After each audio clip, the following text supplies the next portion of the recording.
આણંદ જિલ્લાની ખંભાત નગરપાલિકાની કરીશું વાત કે જ્યાં આજે સામાન્ય સભા તોફાની થઈ ગઈ। ખંભાત નગરપાલિકાની સામાન્ય સભા કે જે તોફાની થઈ, જેમાં ભાજપ અને કોંગ્રેસના કાર્યકર્તાઓ વચ્ચે છૂટા હાથની મારામારી થઈ। જનરલ વોર્ડમાં લેવાયેલા કામ નંબર 4 ઉપર વિવાદ થયો અને ભાજપ શહેર પ્રમુખ તપન શુક્લ અને કોંગ્રેસના કાર્યકર વચ્ચે બબાલ થઈ ગઈ। આ કામ નંબર 4 ઉપર હાઈકોર્ટે મૌખિક સ્ટે પણ આપ્યો છે, ત્યારે સામાન્ય સભાના 1 કલાક પહેલા આ સ્ટે અપાયો હોવાની ચર્ચા થઈ।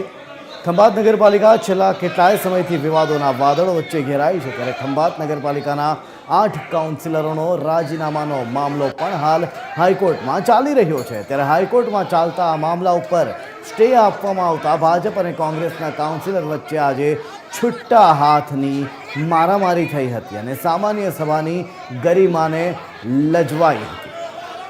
આ જ મામલે વિસ્તારથી વાત કરવા માટે આપણી સાથે જોડાઈ રહ્યા છે સંવાદદાતા નિકિતા પાસે જઈશું। નિકિતા, જણાવશો કે આખરે આ મારામારીનું મુખ્ય કારણ શું હતું? 4 નંબરનું એ કામ શું હતું કે જેમાં ભાજપ અને કોંગ્રેસ આમને સામને આવી ગયા?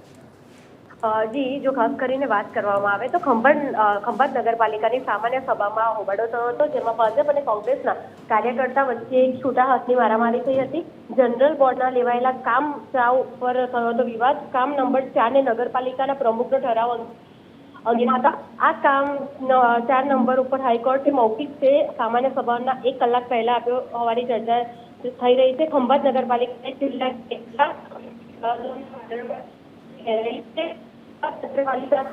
जी निकिता, मामलों पर जी आभार।